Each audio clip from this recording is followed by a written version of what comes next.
On, guys, welcome back to another episode of In the Box. We haven't done one in a while, like 3 to 4 weeks, mainly because there's just absolutely nothing going on in the NHL. But today we have our fantasy hockey preview. Me and Babiak have been in the same fantasy hockey league since like 2013, and we're going to be going through like the top 20 guys who you should select with your first two picks, some sleepers, some guys that we're very high on, and also some guys to stay away from. We're also going to tackle the Marco Rossi 3x5 and the Frank Nazar 7x6.6. Babiak, how are we doing? I'm doing good. Fun stat poll I sent Mike the other day. Not a single trade has been made in this league since, I believe, July 28th. Full month with no trades. That's never happened before. Last August, there were 7 trades.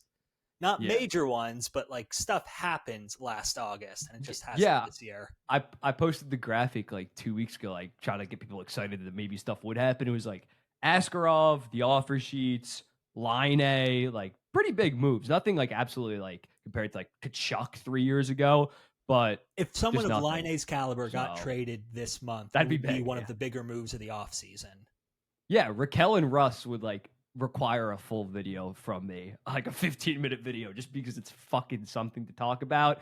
But yeah, we got two extensions, one short term, one long term. Marco Rossi, 3 years, $5 million. I said on the podcast like back in early June that I thought that this is where it was heading, considering the fact that he is an undersized center. General managers just really don't value that too much across the league. It's not really just Bill Guerin, and it wasn't going to be like a 1 to 2 year deal. He gets somewhat of a bag, $15 million, basically like set for the rest of his life. Interesting with this, it has a $6 million qualifying offer, and he's going to be an RFA when this expires, but only 1 year away from unrestricted free agency.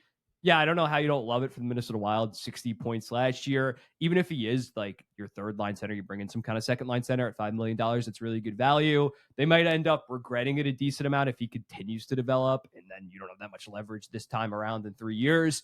But yeah, I think it's pretty solid for the Minnesota Wild. Rossi, yeah, it's just unfortunate that, especially in a Sam Bennett world, they don't really value players like him right now. What do you think? Yeah, I mean, full agree there. It's hard to disagree with that, right? From Minnesota's perspective, point per dollar, this Rossi contract is going to be one of the best in the league for the next 3 years. Mm-hmm. Purely number of dollars spent per point scored, Rossi giving you at least 50 points every season at 5 mil is fantastic now, and it's going to get better and better with the cap inflation going forward. And for Rossi, it's unfortunate. It's not really a good deal for him. I mean, I've been a Yeah. truther of his this whole time. I feel he definitely deserves more, but it's Yeah. clear that more wasn't an option. There was no team out there willing to offer sheet him or trade for him, because if someone else was willing to do that, Minnesota clearly didn't want to keep him around too badly. They would have given him up for a first round pick in a trade or the offer sheet equivalent of. Yeah, I think once that report came out that Philadelphia, who was like so center hungry, weren't willing to trade like one of their 2 late first round picks. I think then I realized like, oh, he's just not going to get traded, because for them it's probably not even so more so just giving him that 7x7 contract. And again, with salary cap going up, I don't think that's really that big of a deal. But teams are just very weary of someone like Marco Rossi, especially when come playoff time. He got thrown on the fourth line. I don't know if that was intentional by Bill Guerin and John Hines to potentially tank his or his contract value. I heard that speculation. I don't think that's He true. did score But 2 yeah, goals in the playoffs from the fourth yeah, line. he was still pretty good. But once that happened, I don't think teams were going to be very keen on him, that they said, we're going to move like Ryan Hartman up the lineup instead of giving you serious ice time. So they kind of self-sabotage with Rossi, and as a result, they get a pretty good bridge deal. But yeah, it's some people are a little bit too high on Marco Rossi. There are some concerns with him. He mainly played with Matthew Boldy and Kirill Kaprizov throughout the year. It's not like he just carried himself to 60 points. I still think the skill is definitely there. Will he be a legit championship level second line center? I still have big time doubts. But for Minnesota, you just kick it down the line, and especially with Kirill Kaprizov being a pending unrestricted free agent, you get some savings with that, and don't really have to quite worry about making it such a crunch next summer. Where I think it's good work by Bill Guerin. Yeah, I mean, it's great work for Guerin in the sense that, again, he got a real steal of a player. Mm-hmm. Again, we just saw Marco Rossi score 2 playoff goals without Kaprizov, without Boldy. It's not like he's unskilled. Yeah, the Is he skill is there. Yeah. defensively strong enough to fit the typical 2C role? Probably not. Is he physical enough for that? Definitely not. But it honestly is confusing that a team like Philly wasn't interested in him. I mean, Philly right now has 0 legit playmaking centers to set up Michkov. Rossi would absolutely be the best offensive center on that roster if they traded for him. Hmm. Yeah, they That probably seems like a should have perfect done fit that to kind of me. deal. So it's really Yeah, strange that they didn't go for it, I especially guess it a is team just that had Michkov. multiple first round picks. Yeah, they definitely should have traded at least one of their first round picks. But I guess Michkov is like a little bit undersized at 5'11", 6 foot. So maybe you don't love the fit there. I definitely like Marco Rossi as a player a little bit more than Trevor Zegras going forward. But yeah, from Minnesota's in a really weird spot because it's like they have a low end first line center in Eric Sinek. They have a low end second line center right now, in my opinion, in Marco Rossi. Like they're gonna have, first they got to worry about paying Kirill Kaprizov, but like that is their centers are a little bit underwhelming for a team that I expect at least to be a pretty damn good regular season team, and if fully healthy, could be a contender. But that is really what holds them back. I'm not sure Danil Urov is going to be that. So yeah, I just think that's a big weakness, and as a result, they weren't quite willing to commit to Marco Rossi because they might bring somebody in soon. I mean, their overall roster is it's not bad, but I think it's pretty shallow, pretty top heavy, It's and wing heavy the too. superstars in comparison to Colorado, who's also a shallow top heavy team. Colorado probably a bit better on paper. Dallas definitely looks better on paper. I mean, Hmm. Minnesota should be good for 100 regular season points in an easy playoff spot, assuming Kaprizov and Boldy's health. Um, Yeah. when Kaprizov wasn't healthy last year, they looked dangerously close to maybe sliding out entirely if there was any real competition out west. But with Kaprizov, I have no doubts they're a playoff team. Are they a serious contender? It depends how much growth they get out of guys like Faber and Boyum. It depends how good the goaltending is. Um, Hmm. like they could be, but there are enough question marks that I won't say they will be. Yeah, I think right now they'd probably be in my wild card one. Them and the Winnipeg Jets, probably at least in the regular season, will probably be battling for wild card one, third divisional spot as of right now. But we're going to move on to another undersized center that a team was more than willing to give a long term deal to. Frank Nazar, 7 years, $6.6 million. This doesn't kick in until the 2026-2027 season, so it helps a little bit in terms of the salary cap going up. Yeah, Nazar, not the longest NHL track record, 26 points in 53 games, 24 and 21 at the AHL level. He did progressively get better throughout the season. He had 9 points in his final 8 games in the regular season, then went over to the World Championships, had 6 goals, 6 assists, 12 points, leading Team USA en route to gold.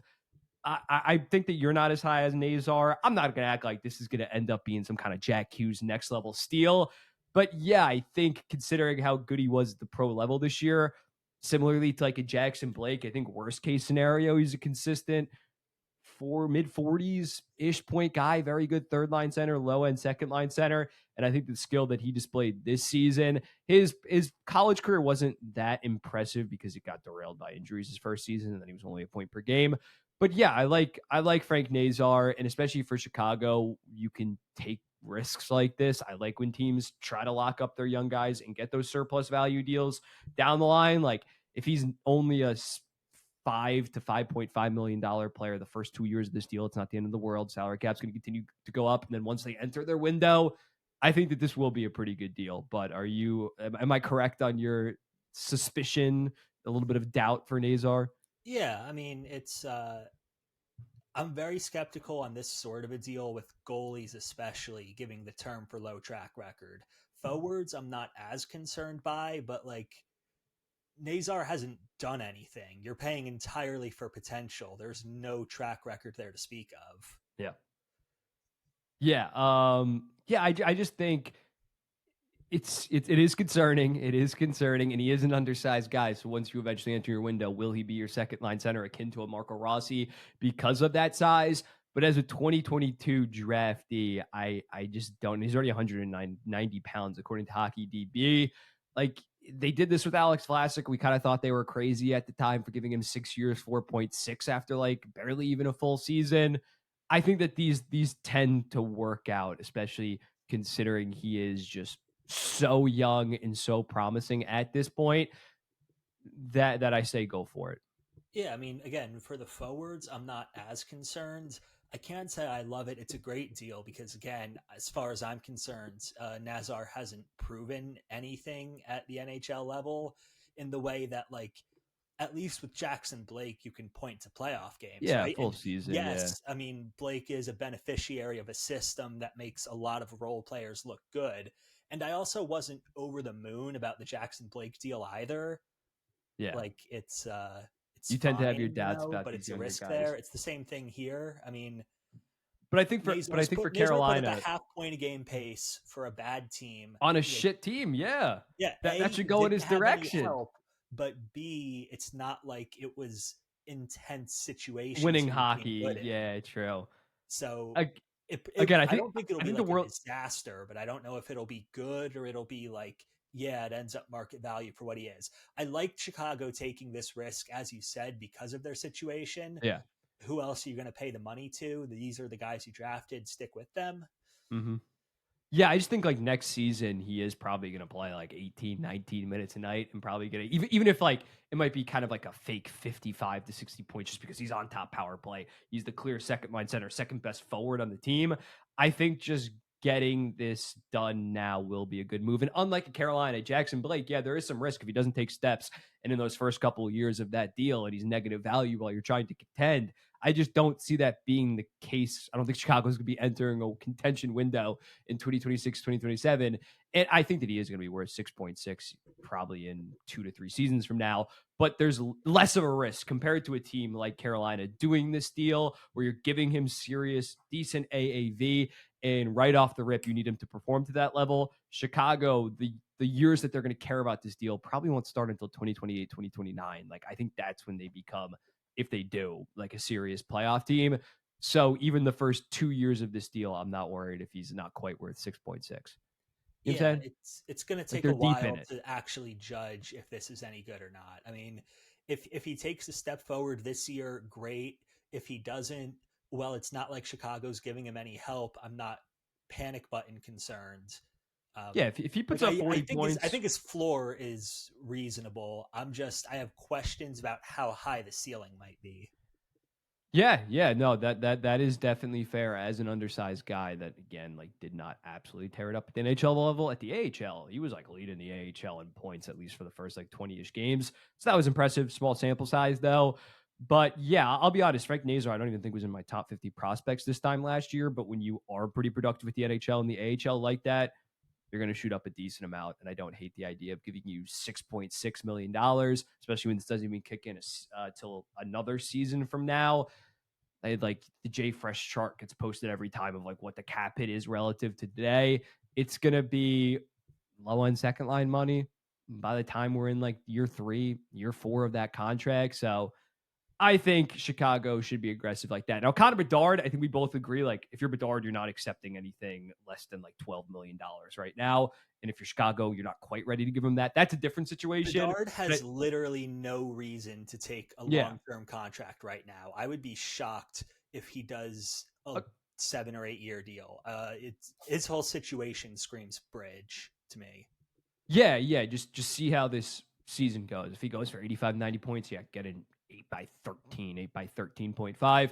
But with Frank Nazar, where you're gonna have to play him a decent amount next season, and he probably will at least put up the same production, if not better. I think this is the right move in terms of locking him in. I wish that they got an eighth year on it, but I can't be too mad at it locking him up for basically his entire 20s. Yeah, I mean it's you can only give 8 years to guys who want 8 years, and it makes sense that Nazar wants UFA flexibility like that. Yeah, definitely. You want to move on to our fantasy hockey Let's do it. preview? Let's do Okay, it. we're just gonna preface it with this. Our fantasy hockey scoring is a little bit wild compared to other leagues, compared to the standards. Ours is 3.75 for a goal, 2.5 for assists. Defenseman points are an extra point 0.5 because defensemen don't score nearly as much points as forwards. Our hits and block shots, both of them, 0.32. I was looking at the standard scoring and it's like 0.5 for a block shot and 0.1 for the hit. I think that's so stupid. And I think we got that right in terms of making them equal. I don't know why a block shot is viewed as so much higher than a hit. For us, a hat trick's 5 points, a shorthanded goal is an extra 2 points. Goalie wins are 2 points. Losses are negative 0.75, -1 for a goal against, 0.2 for a save, and 2 for a shutout. We don't have shots on goal. I think that is actually the stupidest fantasy hockey stat of all time. Would you The agree with me on stupidest that? stat is people who still play with plus minus out there. There are some of That those. okay? I thought that's like nobody does that. Yeah, like that's ridiculous. You shut down your league if you're doing that or demand a vote. But I hate shots on goal because it's like you didn't score. You threw it into the goddamn goaltender's chest and you get point 0.2 points. Like I think that's nuts. But yeah, that's just our league standings. That's kind of how we see fantasy hockey. So we're probably going to talk about some players that have very high hits. We are going to preface it by saying for some of our sleepers, like this is better for a team for a more standard league scoring versus our own league scoring. And yeah, we're gonna go through like the top 20 players because let's be honest, at the end of the day, like you win and lose your league most of the time by hitting on your top 2 to 3 picks. Like the gap between the 10th best player in fantasy and the 40th is huge if you miss on that. We're going to give you some great sleepers though, but we're going to go through the top 20. Then we're going to go through some of our sleepers or like our guys that are going to be between rounds like 4 through 8. And then we're going to go through some guys that we think are prime regression candidates. Are you ready to go? I am. Okay, so we're going to say higher, same, or lower relative to like the ESPN projection or compared to last year. We're starting off with Mr. Connor McDavid. 3, 2, 1, Yeah, higher. take him at 1. Yeah, I still think that he is the number one guy. It's crazy to think like that he might go 3 straight years without at least being second in the league in points, let alone first. Like I feel like although he definitely cares more about the playoffs, I think he's due for a big season. He's dealt with some injuries. His goal scoring numbers have been a little bit down. I think he's gonna have 40 and 73 or something like that this season and reestablish that like I'm still no doubt he does it in the playoffs, but at least in the regular season too, I'm the best player in the league. Yeah, I'm not necessarily predicting he wins the Art Ross this year, but he's definitely the safest option, I feel. There's more variability when you get to McKinnon and definitely Matthews. Kucherov as well, with just like how that team scored last year and his on ice shooting percentage. Nathan McKinnon next up, 3, 2, 1, lower. I'd take him at Same. 2. Yeah, the stats are with Mikko Rantanen, 75 points in 49 games. Without him, 48 and 35. So he was still great, but it dropped from like 1.5 points per game to like 112. So a little bit of concern there. He's going to be playing with Lehkonen and Natchez. I still think he's going to have like 108 points or something like that. I just could see a little bit of a down year because he has been so fucking good the last 2 years in terms of second in the NHL in points. Yeah, I'm not really concerned about McKinnon just because he's such an intense competitor. No part of me thinks like he might rest a little bit in the regular season up for the playoffs. He's just not that kind of guy. Um, I'd take him at 2. I do want to point out he has been healthy the last 2 years, but prior seasons he always got hurt for like 8 to 10 games. I'm Yeah, I factoring think some after injury 2 regression with these seasons, guys. it's enough I to don't know. convince me that he's okay. Yeah, yeah. I'm just saying there are some.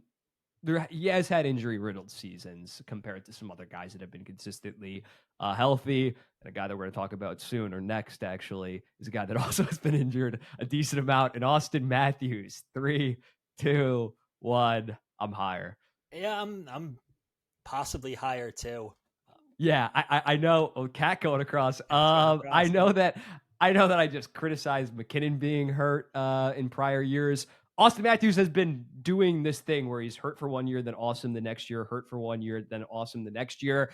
I just think with Mitch Marner, I talked about it. I don't need to go that much in depth. If you watch the podcast, you know that he's probably going to be my heart pick this year.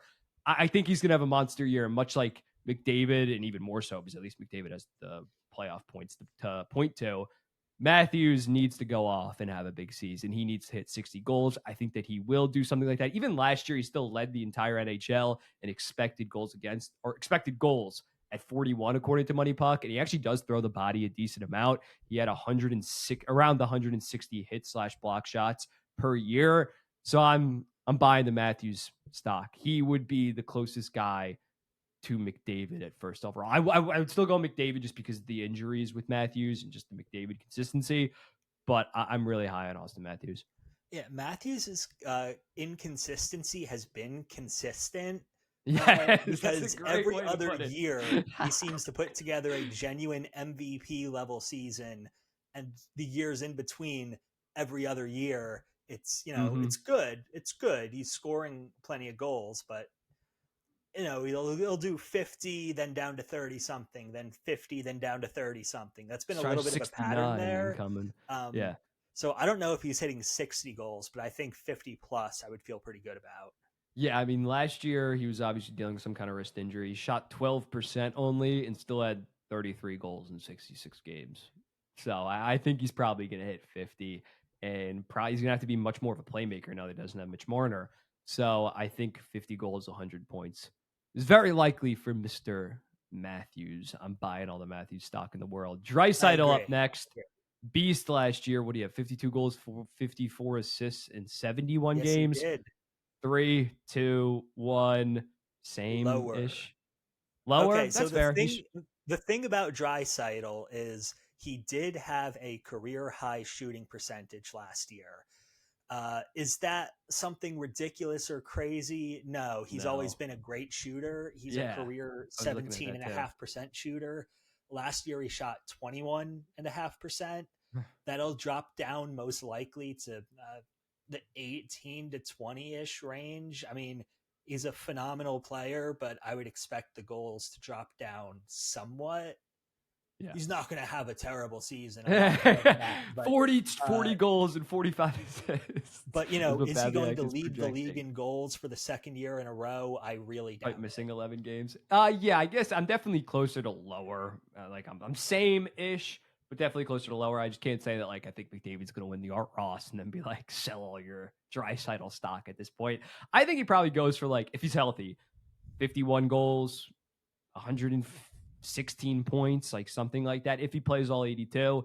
But I agree, like it would be very impressive if he somehow has an even better season than he did this year because he was just straight up better than McDavid and just like without a shadow of a doubt the best regular season player on a per game basis last year. So Yeah, that's another thing to think about too, is because when McDavid was missing time, that caused Draisaitl to take a bigger role for a chunk of time.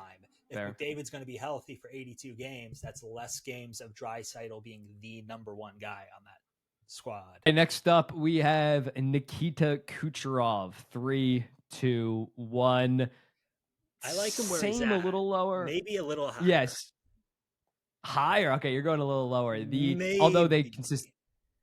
they consistently are such an offensive force, but his on ice shooting percentage was like top 15 in the entire NHL last year, even at 5-on-5. So there might be some regression with that. He's still gonna go for like 115 points or something like that. Uh, but yeah, I'm not sure. And also with him, he's been healthy the last couple of years, but there are some injury risk in prior seasons. So yeah, same, maybe a little bit lower. I'd still happily take him 5 through 8 though. Just maybe not top 4, which he's kind of been for the last 2 years. Yeah, I'm more optimistic. That's a real regression sign to look at the on ice shooting percentage. My counterpoint to that is that just playing with Jake Gensel is like that's just an offensive force of a line. Yeah, you bring a point. Tampa's top end scoring somehow got even better last year. So I think it's pretty sustainable that with Gensel there, he's going to lead the Mm-hmm. league or thereabout in assists and points. The How That's fair. high exactly you take him depends because he's really not a goal scorer in the way that like every guy we've named so far is probably going to score more goals than Kucherov. Kucherov Yeah. likely not hitting 40. That's A, not his Tw- style of game so much. B, he doesn't have to, especially with Gensel there. He's just not going to end yeah. up with the most shots on the team. But his overall Yeah. production, I like him where he's at. Yeah. 2024 was definitely a little bit of an outlier when he had 44 goals and 100 goddamn assists. Also, not the highest floor in terms of like block shots and hits. That's a little bit scary. More so for our league compared to say a standard league. He only combines for like 40ish a year. But yeah, I'm same. I'm not going to act like he's having some kind of insane fall off. And he fell off 23 points last year, but it was just because he was so fucking good in 2024, where I think that he's probably going to be in the 110s range or something like that. Is starting to get up there in age, but has shown not really any signs of aging. But that's also just something to keep kind of. Tampa on the whole is getting a little bit old. That's a little bit scary, but I still think he's going to have a monster season. David Pasternak. 3, 2, 1. A little lower. Lower. Interesting season last year. Started with 37 points in 39 games, shooting only 8%. Finished with 69 points in his final 43 games. The on ice shooting percentage was pretty juiced, and he is consistently high in that stat. My main concern is Morgan Geekie like just went off last year and had 13 more expected goals than expected. So that's a little bit scary. Still doesn't have a legit first line center. I think he's going to go for like 100 points, but I wouldn't bank on a high hundreds for David Pastrnak. Boston, without a full season, without Brad Marchand, like they didn't bring in anything this offseason to make me think that they're going to be that much better of a team. So I'm again, much like Kucherov, like still gonna have a great season, but I don't know if I would use a top 7 pick on him. Agree. Yeah, I don't think I would want to touch Pasternak until my second round pick, honestly, for exactly the reason you named. Boston just hasn't surrounded him with a whole lot of offense. Geeky last year, a total fluke, and he loses Marchand that half season. That was the Mm-hmm. two best other offensive players they could put with Pasternak. He's not going to have a good playmaking center. That's not going to be a great power play. I think Boston overall will be a little bit better, but that little Can't be bit much better is worse. going to come from like McAvoy and Lindholm being healthy and Swayman Swayman improvement. being better, yeah. No part of their offense got better. Yeah, 100% agree on that. I almost skipped over him, but Cale Makar, 3, 2, 1, I same. think lower, but it depends how you're approaching, right? Because when we're talking about fantasy and Kale McCarr, really the question becomes like, how much of a gap do you think there is between him and the next guys to take the first defenseman off the board? And Mm-hmm. in my opinion, that gap really is tight enough with Quinn Hughes that if I can wait a full round, like if McCarr's going first round and Quinn Hughes is going 10 picks later, I'd rather have Quinn Hughes 10 picks later. Yeah, it is tough. I think Quinn Hughes blocks a lot of shots, which in standard leagues helps him out a decent amount. But in our league with hits, like his hits are pretty dog shit. But yeah, I think I'm still going with Kemakar as my best defenseman. I don't really see, although they lost Rantanen, like that doesn't impact him as much as say Nathan McKinnon. His numbers were like identical before and after he left.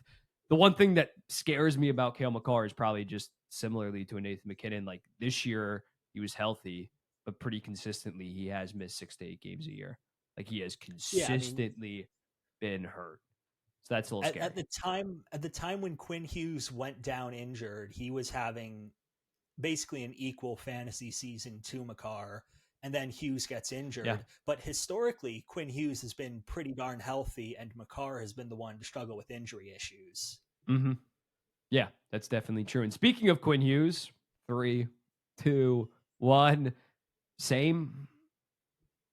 Where are you at on Yeah, Hughes? I mean, it's again, I like Hughes at like early second round ish in the Mm-hmm. 10 to 12, 13 range. Um, Yeah. Again, I think it's, most leagues he'll probably drop a bit further, I imagine. It depends again how much people want to jump on defensemen because you're only going to find so many true fantasy studs.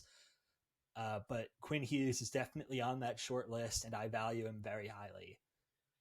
Yeah, like I was looking it up. Vancouver was second to last in 5-on-5 expected goals percentage, but like when he was on ice, they were actually an above average team. Like he carries this team.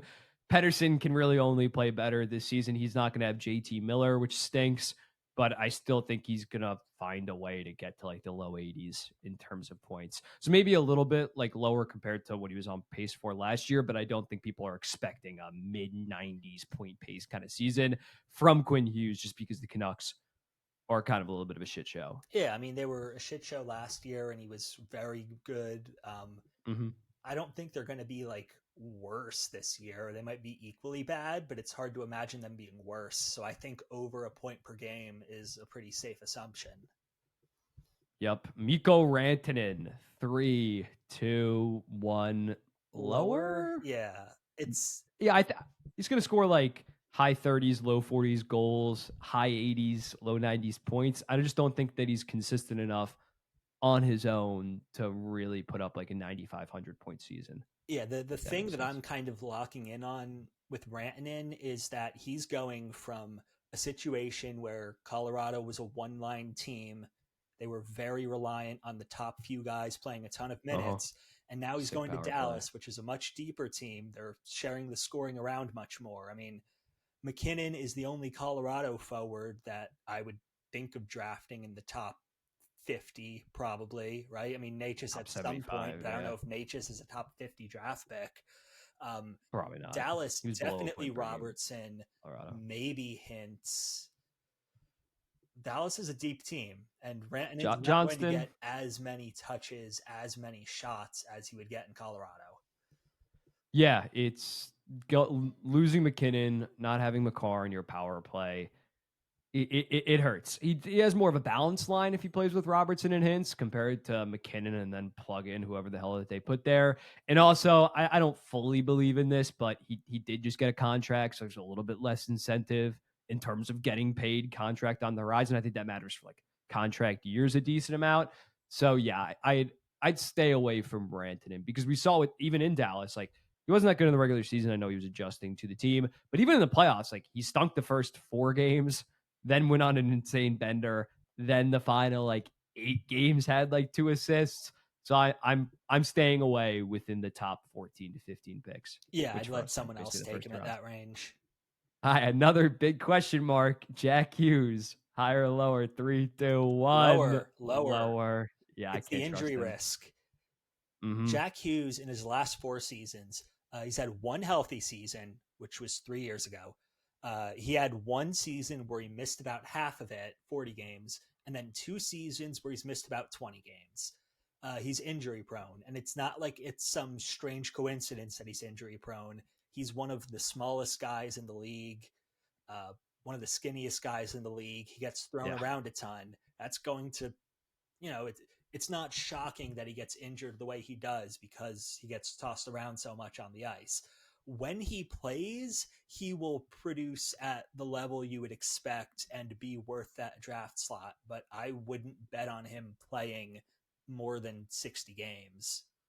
Yeah, especially with when he gets hurt. Last 2 years, it's been at the end of the season. They've shut him down basically for the fantasy hockey playoffs. So if he falls to like 19th, 20th overall, go off, but just know like come playoff time, there's a decent chance you're just gonna have to completely get someone else in there in terms of losing a Jack Hughes down the stretch. So yeah, maybe now that I'm not dick riding him, like he'll finally have a good season, a good fully healthy season. But in good conscience, I cannot recommend you drafting him within a top 12 to 16 right now. Yeah, I mean, I love the player. Again, he's fun to watch. And when he plays, he will absolutely be scoring at the rate of like a top 10 player in the league, like he was last year. But Mm-hmm. I, I won't believe that he's going to be healthy until he proves that he can be.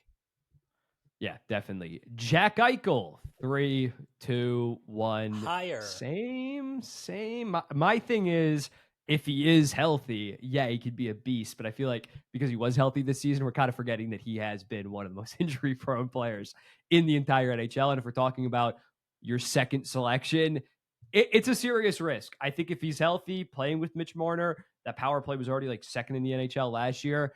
I think he's going to be very good, but I feel like people are just forgetting the big injury risk I with him. hear what you're saying there, but Mitch Marner is probably a top 3 passer in the NHL. Fair. Uh, Assuming Eichel is playing with him most of the time, I think that's only going to juice his scoring numbers up. It's also a contract year for Eichel. He's going into a season that could give him True. the biggest contract in league history. He's not the only guy we're going to run through that I'm going to say that about, but I think it is a factor We'll do him there. next. Yeah, that's definitely fair. But again, like he's been so injured, like not to just harp on it, like he's missed 20 game chunks consistently throughout his career. It's intriguing Vegas with Marner, but I'm staying away. If he's there for my third pick, yeah, take him there. But as a foundational piece, there's just far too much downside risk for me to potentially take him 13th, 14th overall. I hear you, but I'm too excited by the That's fair. You, possibility of Marner. you got to take your chances. Kaprizov, the guy that you were probably referencing. Yes, I was. 3, 2, 1. Higher. Same. I'm going same. Again, the injuries are a little bit concerning, but if he is healthy, he's probably. I'll go higher as well. If he is healthy, he's probably going to be a top 5, top 3 to 7 fantasy hockey player. Yeah, the fact that again, this is a contract year. If Kaprizov hits open market next summer and McDavid and Eichel don't, Kaprizov probably will get the biggest contract in league history. That's a Mm-hmm. pretty good motivator for him to grit it out and play all of the games he can. Yeah. So this Yeah. past season was major injuries that he couldn't play through, but anything small he's going to be playing through because every game is going to count for that contract next year. And when he's on the ice, legit MVP level. His initial first 2 months of the year before he was injured, the best player in the league last year. Yeah, might have even been the best fantasy hockey player. And I always reference it, like even in the 2023-2024 season, he finished with 38 goals, 33 assists, 71 points in the final 46 games. So it wasn't just the start of last year. He finished last year as one of the best players in the NHL point blank period. So yeah, draft Kaprizov. He's going to battle through any type of injury. I had to go higher with something, so I'm hopping on board with you. Next up, Zach Werenski. 3, 2, 1. Lower. Lower. Yeah, the Jackets are just them in the Washington Capitals are two teams that I'm very weary of that got a lot of puck luck last season. The underlying numbers don't love them. I still think he's going to put up like high 60s, but when you just look at the landscape of the NHL, how the only guys that can replicate like back-to-back 75-point seasons are Makar and Hughes. Like at the end of the day, I would not bet on anybody going north of that number in back-to-back seasons. It's tough. I still don't love the Columbus Blue Jackets as a team on the whole. So I'm staying away probably Yeah, entirely agree there. unless he falls to like 31. It's not that Werenski had a career year. It's that basically everyone else on Columbus had a career year. And as the number one defenseman, Werenski is the single biggest guy who benefits from that, right? Because Mm-hmm. Sean Monahan Exactly. has an unsustainable career year. Who's the biggest fantasy benefit from that? It's going to be Werenski as the power play quarterback, as the defenseman logging the most minutes. He's racking up those assists from a lot Mm-hmm. of Columbus goals that got fortunate puck luck last year. A lot of guys having like 50 games worth of career seasons that I don't expect them to replicate. Werenski is still going to drive that offense, and Definitely. he will be a number one fantasy defenseman. Like as far as if you play in a 10-team league, is he going to be a top 10 fantasy defenseman? Yeah, he will. But a top 3, I won't take the bet on. Yeah, that's definitely fair. Erasmus Dahlin, 3, 2, 1. Higher? Uh, He was very I good don't last even know year. anymore. I've owned Buffalo Darlene stunk for last year, and he was still I've owned pretty damn Darlene good. for a couple seasons in our league, and he's consistently very good. He puts up a lot of points. He blocks a lot of shots. This is probably like year 3 or 4 of like, okay, is this the year he takes the next step and joins like those top 2 guys? And so far, it hasn't happened. If I don't think he's getting Buffalo drafted like that, though. improved more, maybe it would happen, but Buffalo's offense looks basically the same as last year's. Let me look up his ADP real quick. Right now, he's getting drafted 36th overall. At So I'm not 36th sure he's. overall, you guys need to be taking him higher. Yeah, like I don't think people like. I get what you're saying. Like in terms of he has the skill, he has the talent, but he just has not quite had that Norris finalist level of season. But yeah, I feel like people are just very low on Buffalo, and they were bad last year, but their offense was still pretty good. So I think that he's going to have another low 70-ish point season. He's going to score 20-ish goals. Like, he has been one of the most consistent offensive defensemen outside of Makar and Hughes. Yeah, So I see no reason why I won't do that again, even though some people are expecting Werenski to do that. I think that's more so Dahlin. I picked Dahlin over Werenski. uh, I get killed for that. I think it's close. Yeah, it's depend. Darlene is definitely going to be favored in leagues that favor block shots for sure over Yeah. Werenski. I think their scoring will be very similar. Darlene as the third defenseman off the board makes sense to me. Yeah, it is tough. Like, if you have the chance to, and if you believe in them, you should take Makar and Hughes early, because I really don't. There's like 3 through 8 in terms of the defensemen. We're not going to break him down exactly, but I think Adam Fox is going to have a big year.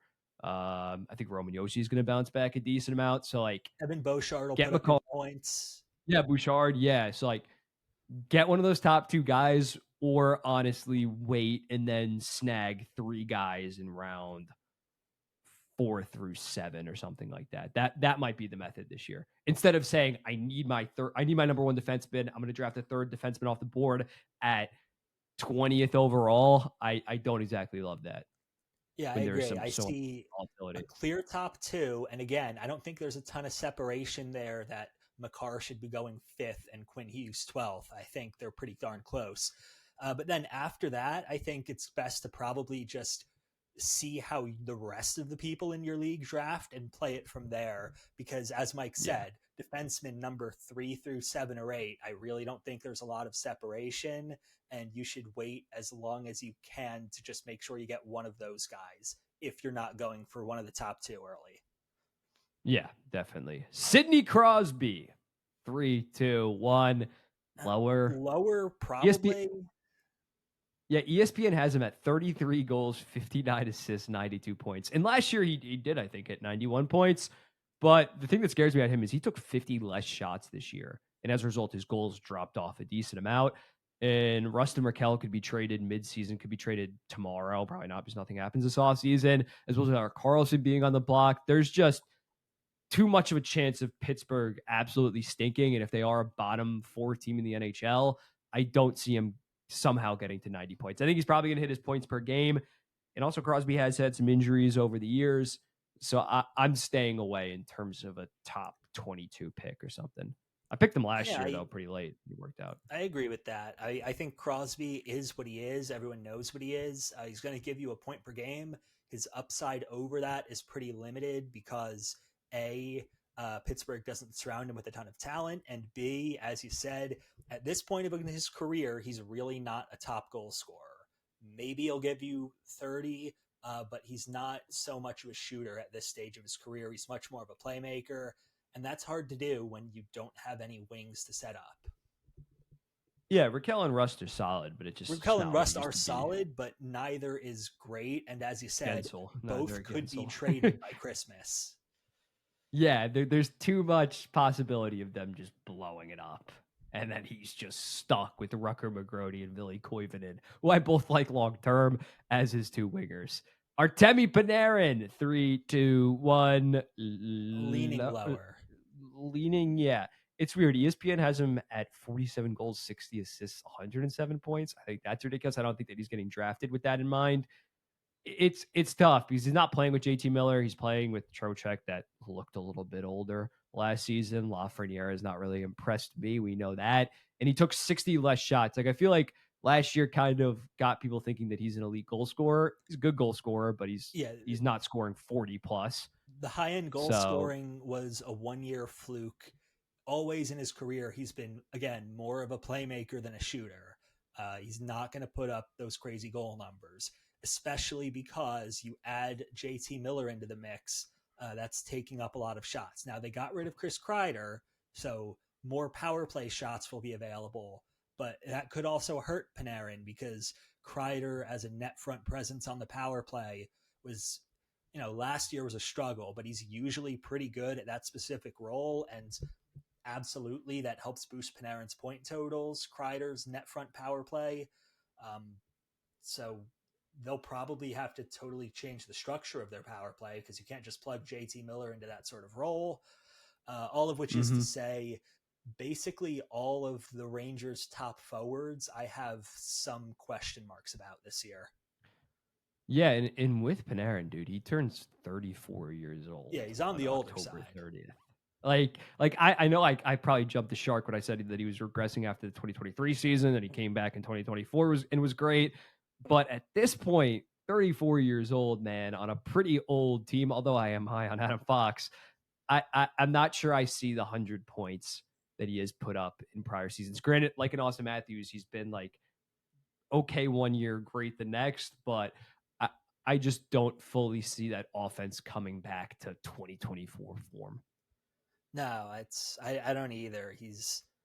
It's not that he's clearly lost a step, but he was never a lightning fast player to begin with, and Mm-hmm. the talent he's being surrounded with right now is not elite finishing.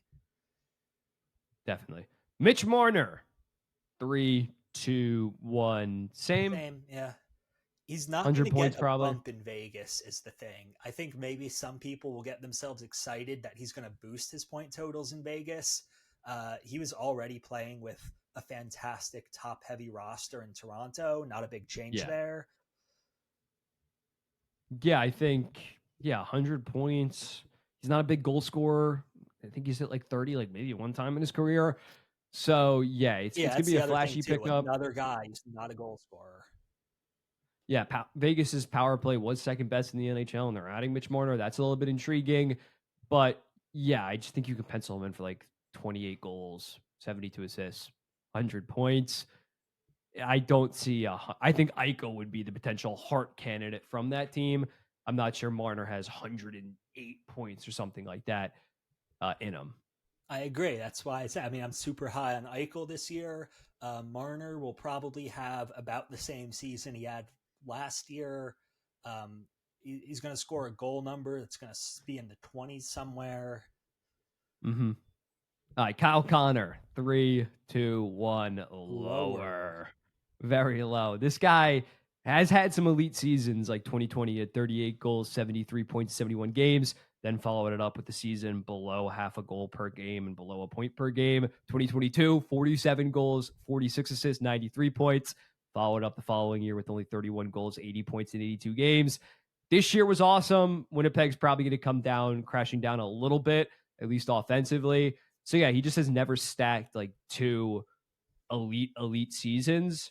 I think he's probably going to score like 37 goals and be around a point per game. But ESPN is projecting another like 40 plus goal season in mid 90s, and he just has not proven to be as consistent to be willing to bet on that as like your second pick or early third pick. Yeah, it's just once you start getting into the range of he's a point per game winner who doesn't add hits or blocks, Yeah, there's a none. lot of guys who kind of fit that bill that you can get later. I mean, Jake Gensel will get drafted later than Kyle Connor in most leagues, I imagine. Gensel's going to probably put up basically the same stat line. Tim Stutzel has more value in hits leagues than in non-hits leagues, but could put up a very similar stat line to Kyle Connor and be available 20 picks later.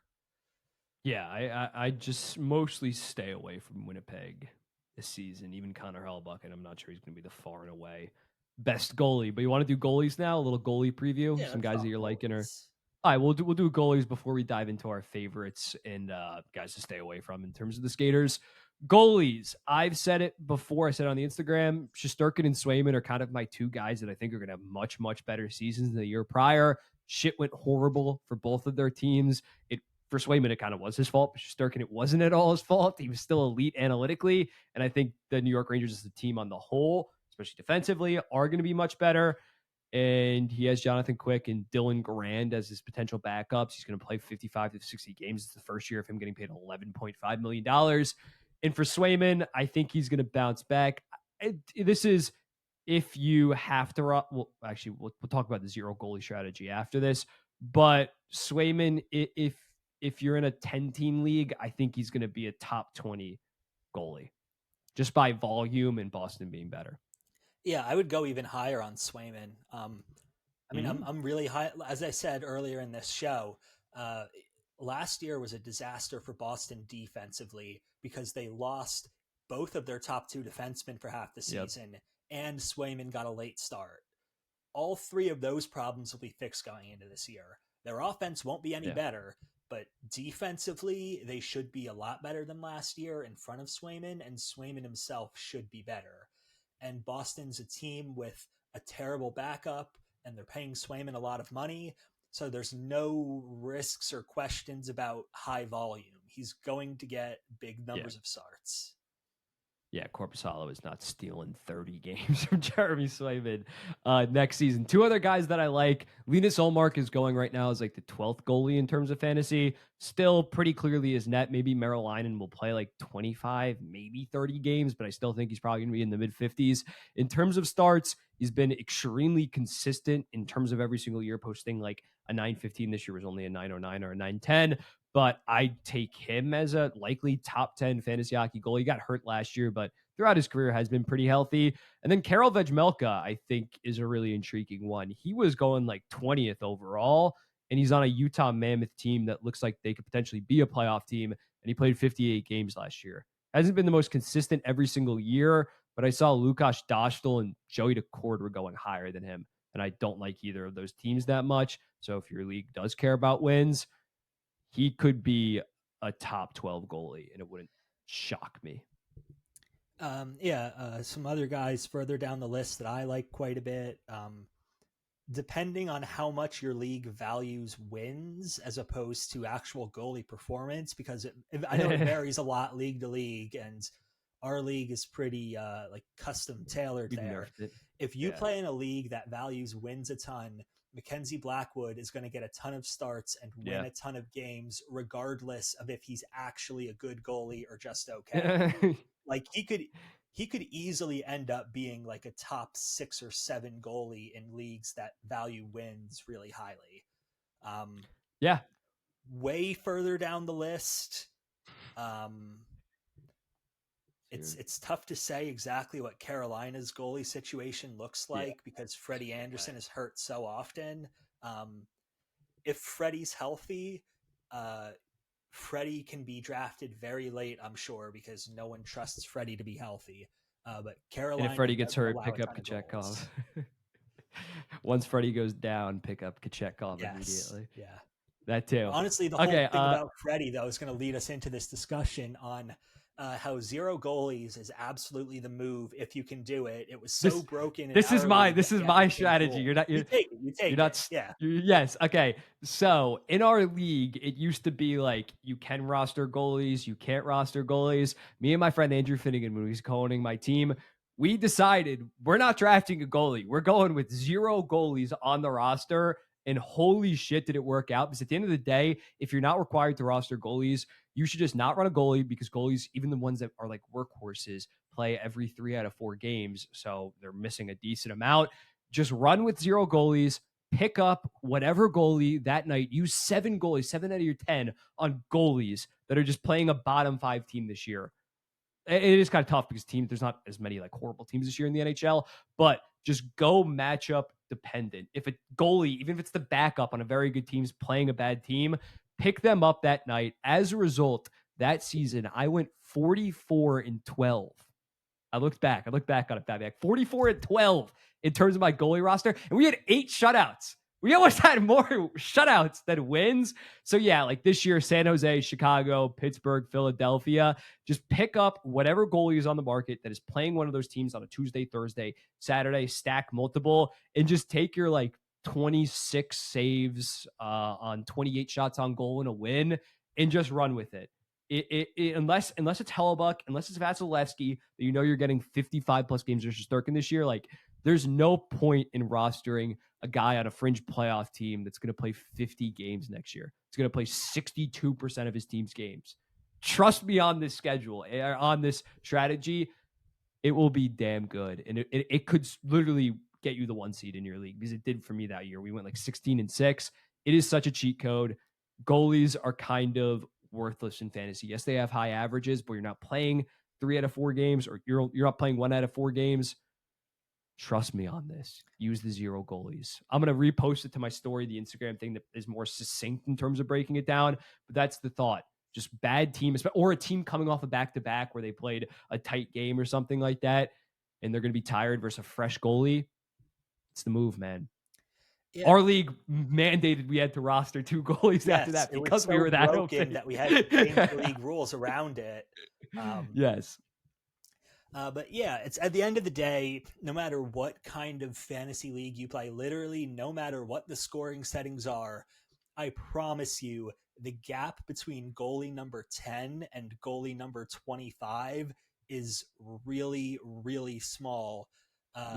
For like overallness, right? Day to day, it'll vary. Some goalies will get hot, some will get cold, but like the actual difference in value between 8th in ADP Aiden Hill and 14th in ADP Joey Dackard and 20th in ADP Jacob Markstrom, very little separation. Nothing. And there's honestly more separation in terms of who their opponent is that night than anything about those goalies themselves. It's absolutely a viable strategy to just play the pickup market and don't even think about who you're grabbing. Purely look at who is the offense that you're going up against. I mean, like in the NFL, that seems pretty common, right? You just grab defense, special teams, and whatever and defense makes half the time on the offense they're working against. It's the same concept with goalies. If Seattle is playing San Jose and it's San Jose's second game of a back-to-back, I don't know if for that's one a great night, example. give Seattle me sucks. Joey Dackard over Vasilevsky. The Los Angeles Kings versus San Jose Sharks, we'll say. I feel like that my whole Seattle point sucks is that it too. doesn't really matter what the team is in front of you, right? But like there are conditions like Joey for me, it's could be like a top 3 fantasy goalie for that day. That night, yeah, definitely. For me, it's just playoff team versus shit team that's either coming off a back-to-back or has played a bunch or just is inept offensively. Like, it is such a move and it is such a glitch. Be the reason why your league has to change. Force the change on top of them. Are there any goalies that you're just staying away, though? I have 2. One that I think you probably agree with. I'm staying away from Dustin Wolf because, like I said, I think Calgary's going to be so awful this year. He'll get the volume, but I think Calgary's going to be so awful this year it won't matter too much. His ADP was 7th, which I was like, oh, geez. Yeah, I don't love that at all. The hype train. And I think I would want to stay away from Sam Montembeault just because, again, I don't trust that team a ton, and I don't know how much he's going to start. He should get like 55-ish games, but yeah, that maybe is one where they're gonna think, oh, he'll take even another step after this. He actually is like 29 years old. For some reason, I always thought that he was like 25. Yeah, I'd probably stay away from him. Darcy Kemper has just been so inconsistent in his 30s that I'm not gonna bet on another, and I don't trust that LA defense core where I'm not gonna bet on. Obviously, no one's expecting to have like a 921 in 55 games, but like it wouldn't shock me if he has a 905 and plays 54 games and Eric Portillo or something starts taking some games from him. So that's just the other guy that monster season last year, regression potentially on the horizon, and the team has gotten worse. Oh, and both Toronto goalies. I'm not touching either Toronto goalie with a draft pick because neither one of them is going to play enough games to be worth that. Yeah, that's what we're talking about. Like, dude, they're going to play. Stolarz will play 45. Like 7 out of 12 games. Yeah. Will play 37, and they'll both end up putting up less fantasy points than like Jordan Binnington, purely because Binnington is going to play more. Okay, now we are going to run through our guys and sleepers for the 2025-2026 season. Basically, guys that we probably draft like a round or 2, maybe even 3 rounds ahead of the current ADP. Babiak, start us off. Yeah, first up, and this feels like a gimme because somehow Vince Dunn is 58th in defenseman and average draft spot on ESPN. Vince Dunn is going to be Seattle's main offensive defenseman. When he's healthy, he's easily a top 30 defenseman in the league. That shouldn't be too controversial, honestly.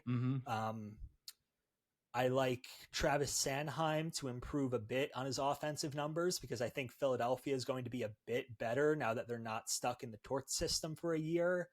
That might extend to Cam York too, but I'm not as confident in Cam York. Cam York could be a sleeper. Sean Dursey, not the flashiest guy in the league, but he put up back-to-back 40-point seasons before last year. His campaign was totally derailed by injury. He's not going to be the top guy there. That's obviously going to be Sergachev. But with Kesselring gone, Dursey is next up in power play minutes for Utah defensemen. So I think 40 minutes is within reach again for him. 40 points is within reach again for him.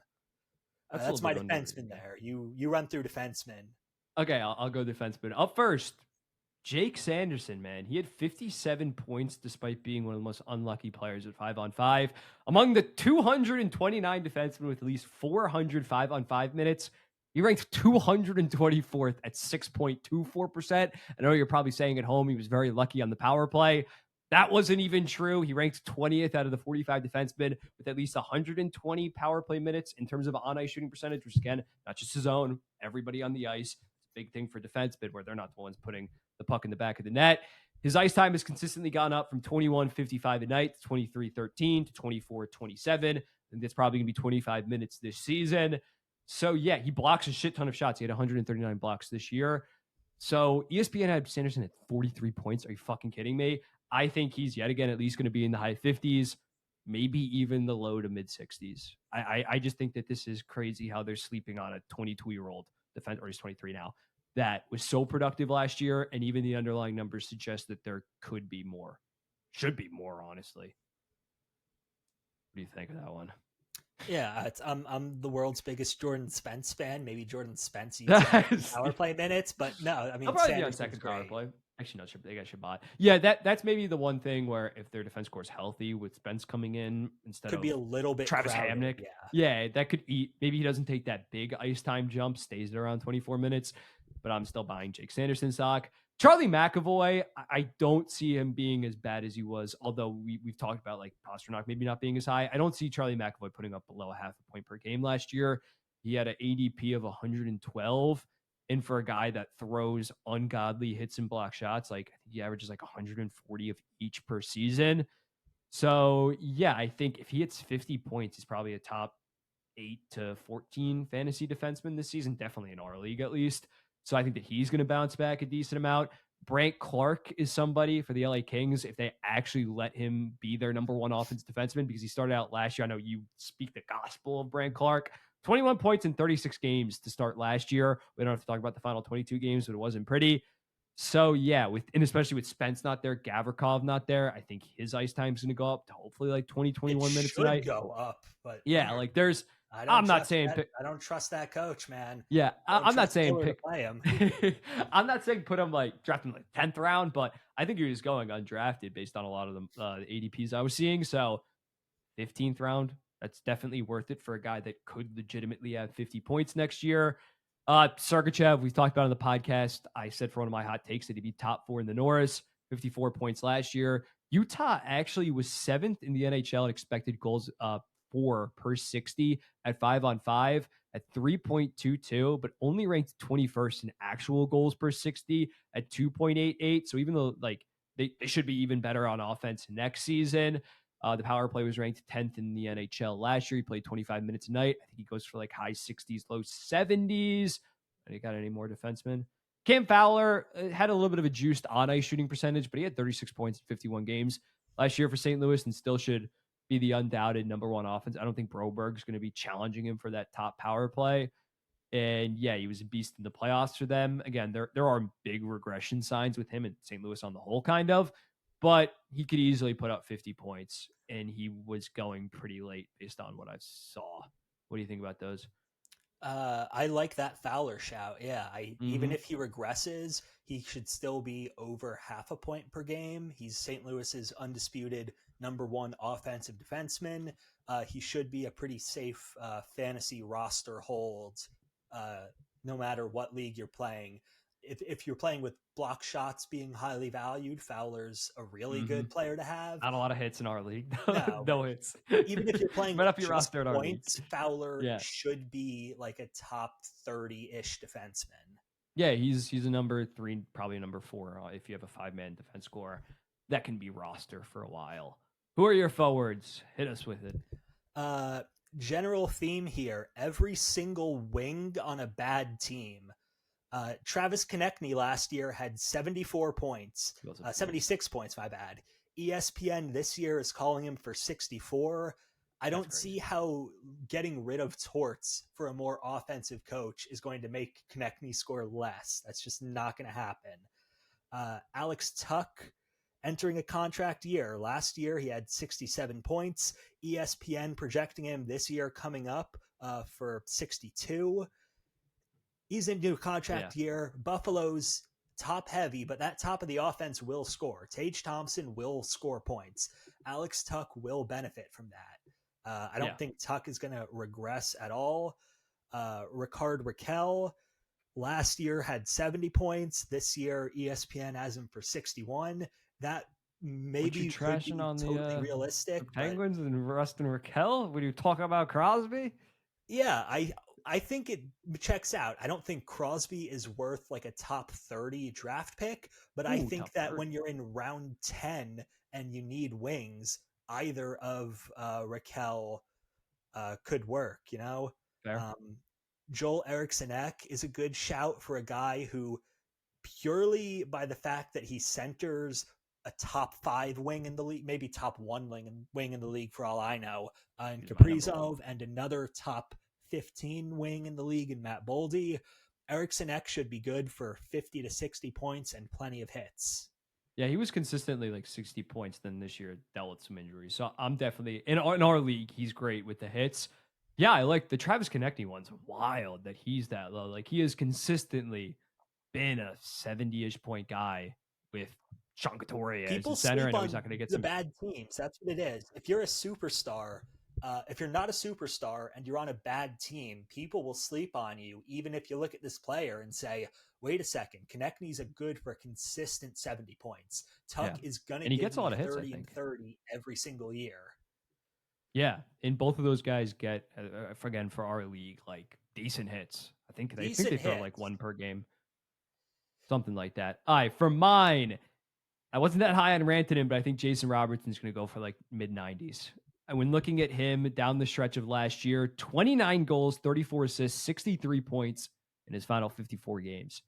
And he's going to be playing with Mikko Rantanen instead of, say, Wyatt Johnston on the right wing. Wyatt Johnston's a good player, but I see like a 40-goal, 55 assist, 95-point season.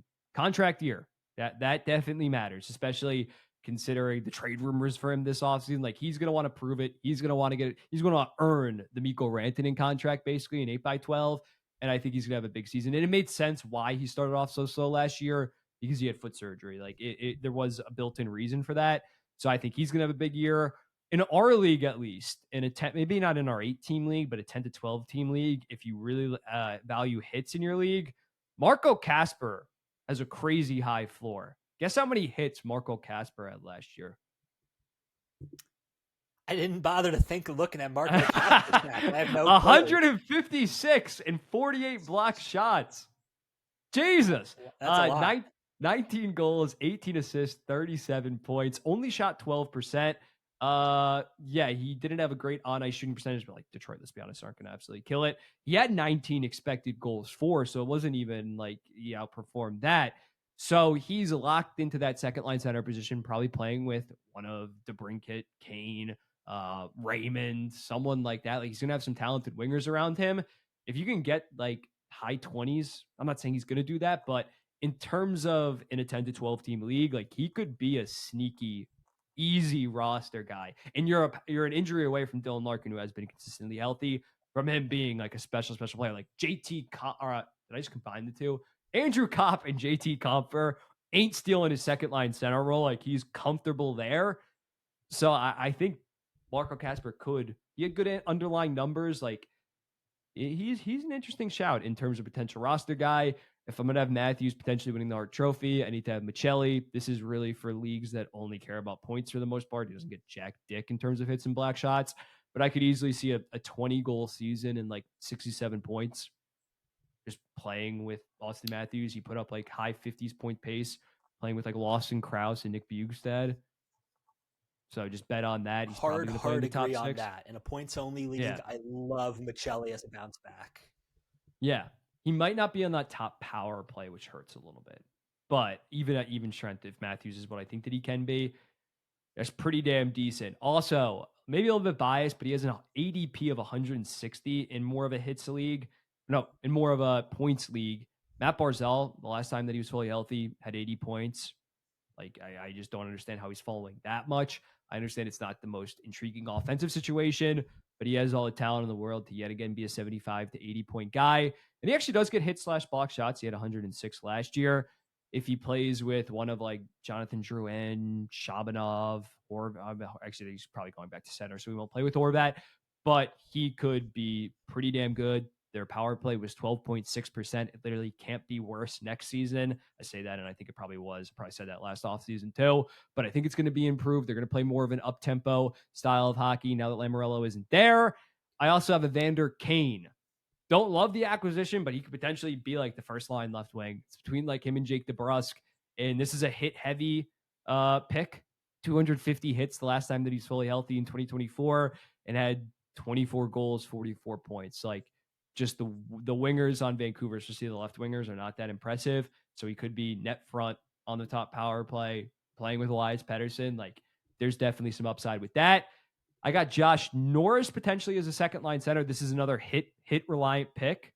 And again, this is 16th or 17th overall for a potential roster guy. Babs, in our league, he was a 3.2 last year with Yes, only for the 21 games that goals. he's going to play, which is not I going to be know much. I'm not saying you pick him in the 9th round. I'm saying you snag him late. But yeah, 21 goals, 35 assists, 56 points. He's kind of slotted in as that second line center.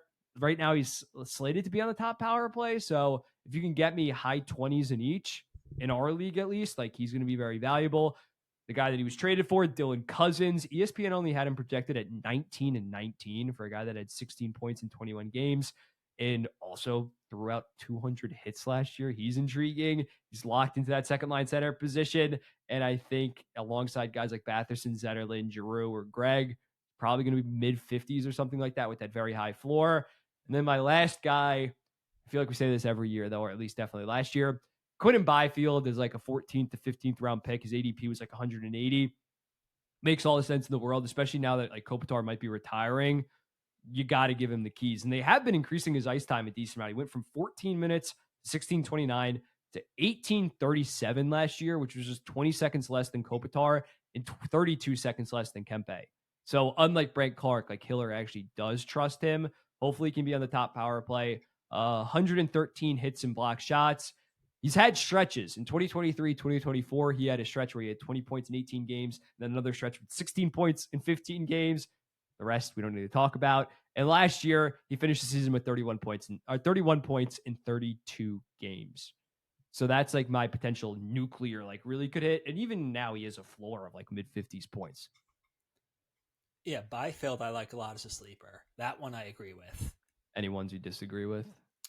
Disagree with Norris because I don't trust his health. A soft disagree on Barzal. It depends exactly how That's late fair. of a sleeper we're talking, but I do think it's worth pointing ADP out of 160.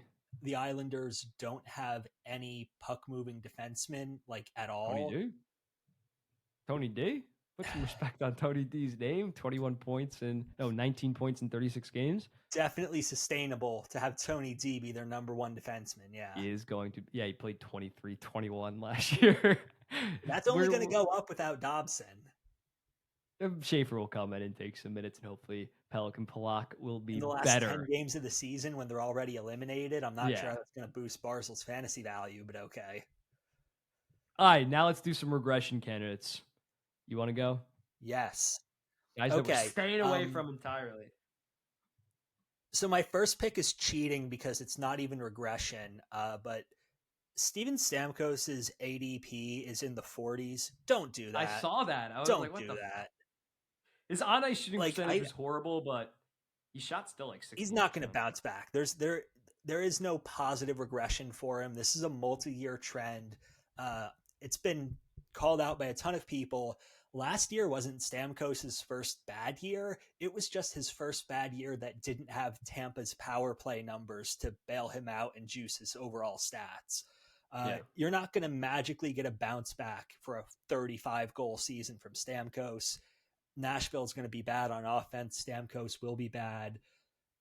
Like if you're drafting him in the top 40, you're just a casual who's picking on name value. Like let's call it what it is, right? Like he could be 30 and 30, but even then it's not remotely close. Even then, that's not. I think ESPN has him projected at like 38 goals or like something ridiculous. The most obvious shout out, Alexi Protas shot 21%. He's not going to score 30 goals again. He's just not. Yeah. A more controversial one, I'm staying away from like everyone on the Panthers except Barkov, just because they have so many mouths to feed now. And that's a team who I don't see as caring too much about the regular season. They are going to rest guys and coast to the 3 seed in the Atlantic like they did last year and be built for the playoffs, especially on defense. I don't think either of Seth Jones or Aaron Ekblad is going to have enough minutes as the guy to justify drafting either of them where they're drafted. Carter Verhaeghe and Brad Marchand are both going to be struggling for power play minutes. One or both of them might not be on that top power play for much of the year. Sam Bennett has never been a 60-point player in the regular season, and I don't see that changing now. Anton Lundell probably is going to have a bigger role this season, but I don't think a big enough role to be fantasy relevant himself, just like slightly big enough to eat into Bennett's numbers, to eat into Verhaeghe's power play time. Yeah. Yeah, that's definitely fair. Yeah, I feel like they're just beyond the regular season at this point.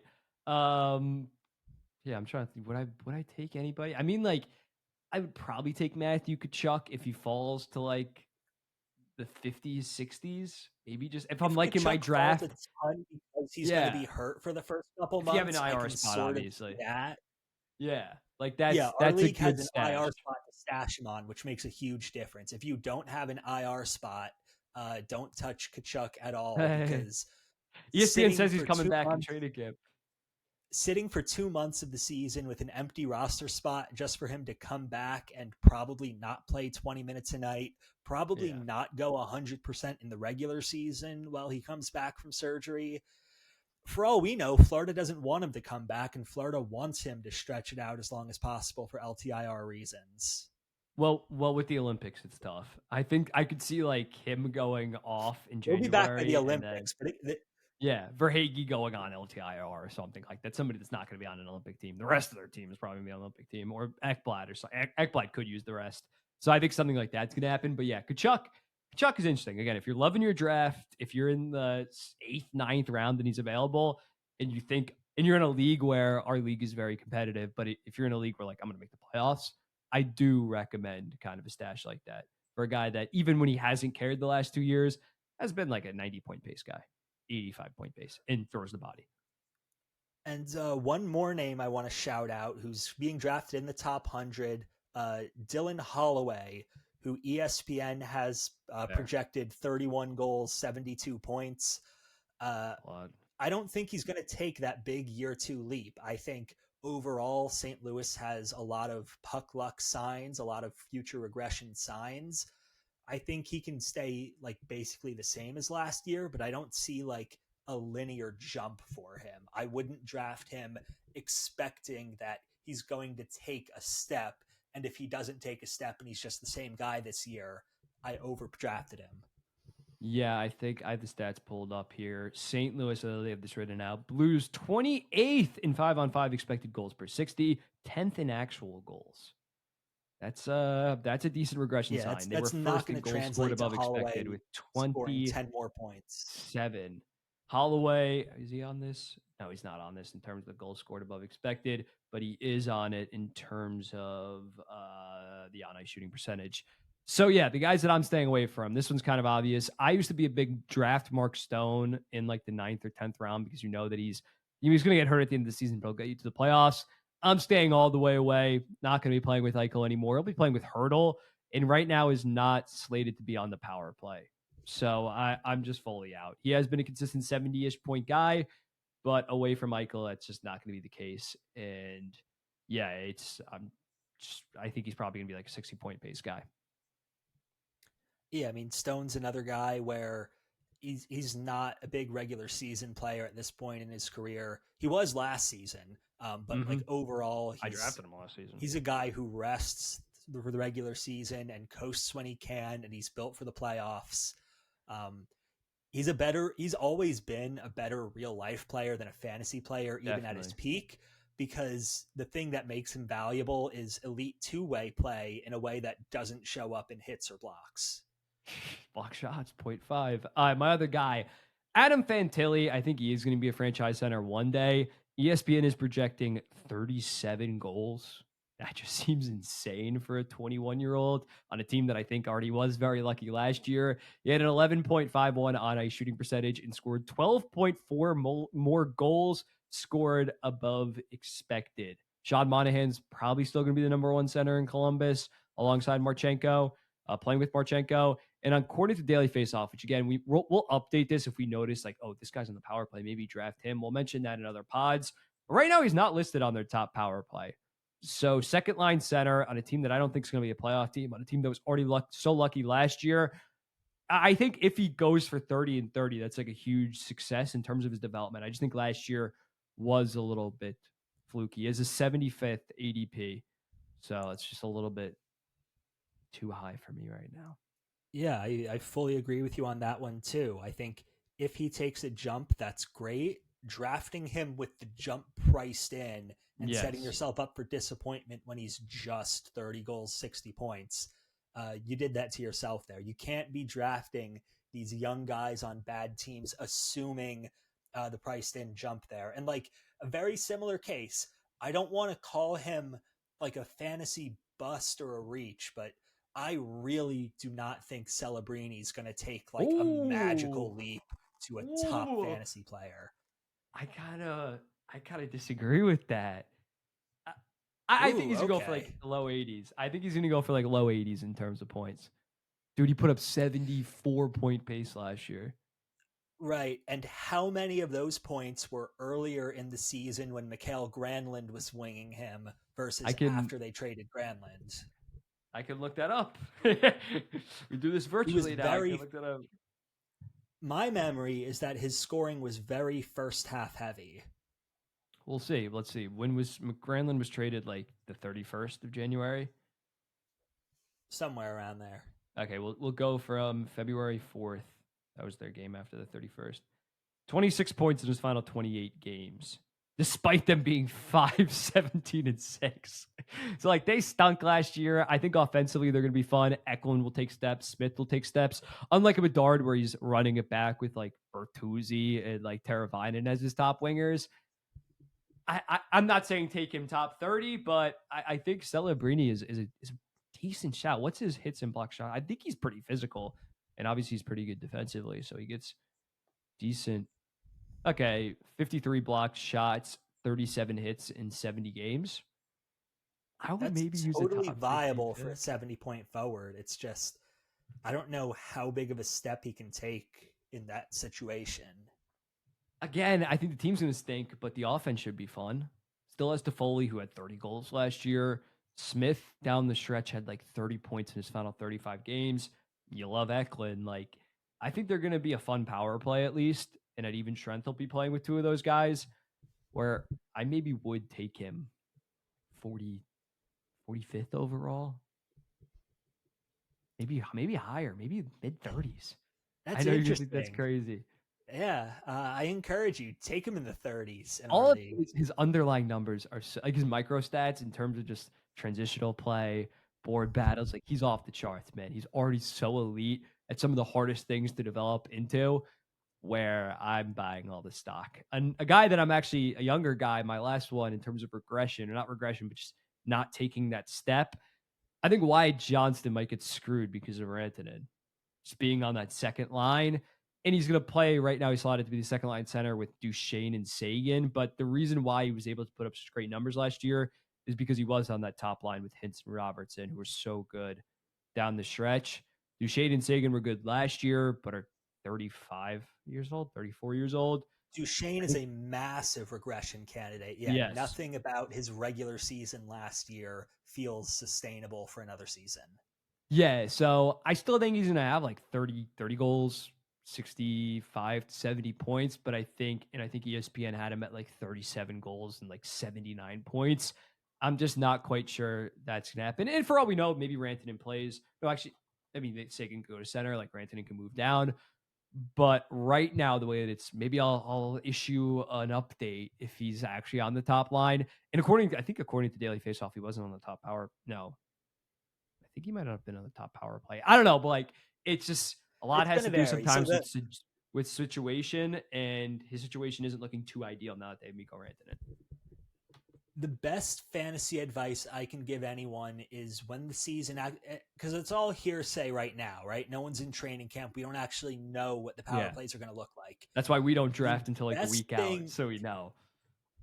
the best thing you can do as a fantasy hockey player is religiously check daily faceoff, Mm-hmm. see who's getting the top power play minutes, because the most valuable pickup you can make is a random guy who's promoted to the top power play for 2 weeks Yes, because someone got hurt. yes, the power play is huge. Like ask a New York Rangers fan, the reason why Lafreniere doesn't have 90 points a season is because he's not on the top power play, right? So check your top power plays, who's up there, because that is the difference between 5 to 8 points in a given season, like easily being on the first power play versus the second power play. And especially for a team like Dallas, that their first power play is going to be much better than their second. That is going to be interesting. That is something to check. Someone like Fantilli, like his second power play, who the hell would be on that? It's very, very important. Some other guys that just like based on the on ice shooting percentage that might be regression candidates. Kent Johnson really over exceeded last year, where there could be some serious concern. Ovechkin's still very good in our league just because of the hits, but goal scoring, don't expect that. JJ Paterka led the NHL in on ice shooting percentage. He's going to a much better situation though, but don't pencil in, as we talked about, don't pencil in the next jump. Kind of expect about the same thing. I think we agree. 30 Yeah, goals, expect the high 60 same. points. If he takes a jump, be happy. But if you price that in, you're setting yourself up for disappointment. Yeah. For mainly hits, this guy was like a 3.4 last year, just solely off hits. Kiefer Sherwood at a 12% on ice shooting percentage, despite being like a third liner. So he has a high floor, but probably not putting up the same point totals he hasn't in prior years. Yeah. Besides that, I'm trying to see who else. There's nobody really that we haven't talked about. Sean Monahan kind of at a juiced on ice shooting percentage, but I think we agree he's not going for 46 points in 44 games. Just be aware of the regression stats. They're pretty obvious. They kind of hit you on the head, but just be on the lookout for that in terms of goals scored above expected, on ice shooting percentage, their own individual shooting percentage. Look at that. Avoid the regression, guys. Don't be drafting those guys high in the 8th through 12th round. And I think we've given out some pretty damn good advice. What do you think?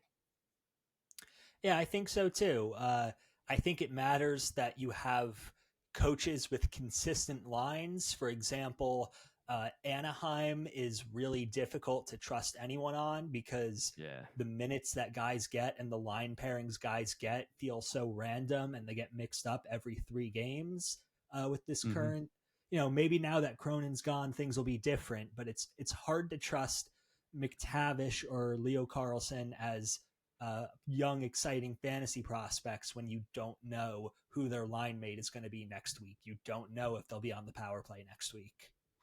Yeah, definitely. I'm just looking at who plays, because the other thing that me and you always do is your last 2 draft picks should be guys that are playing on opening night. Yes, I don't know. I haven't looked at the schedule this year. It matters a lot more when you have a fluky situation like the Europe. European Yeah. series where they'll play 2 games at the beginning.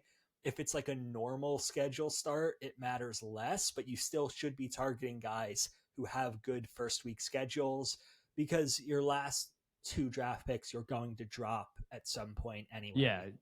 It's not gonna matter. I think the season starts on the 10th. I'm seeing anybody got a back to back? Anybody? I don't know if I'm seeing any back to backs, but yeah, it's like the Canadians, Maple Leafs, Bruins, Capitals. Actually, I don't know if this is opening night. I actually might be looking at the wrong date. Yeah. Okay. The first game is the 7th. Blackhawks, Panthers, Penguins, Rangers, Avalanche, Kings.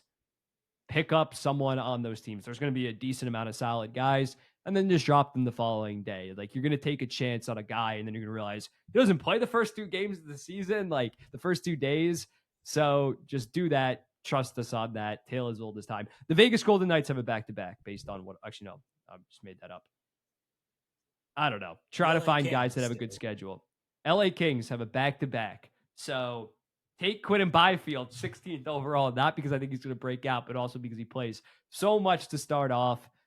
So yeah, that's our fantasy preview. This was a long as shit episode. Hopefully you guys found some useful information, especially that zero goalie strategy. I'm telling you, DM me after you go 40-16 or something like that and are the 1 seed in your league. I'd love to hear it. But yeah, that's our fantasy preview. Anything else, Babiak? God, I hope Brand Clark actually gets 10 minutes this year. You're That's all I drafting him got. 12th round in our fantasy draft. We got our fantasy draft. Actually, ours is still 4 weeks Plays away. What 13 minutes the first night because all the minutes are going to Cody CC. I'm dropping him the next day. That is definitely fair. We're gonna start doing weekly podcasts now that we're actually gonna start previewing the season. Probably gonna do an Eastern Conference, Western Conference kind of predictions, and then a week after that, like the full like Stanley Cup, all that good stuff. Thank you guys for sticking with us despite our little bit of a break. We kind of wanted to do quality over just quantity when we had nothing to talk about. So yeah, hope you find this useful. We'll be seeing the next one. Peace.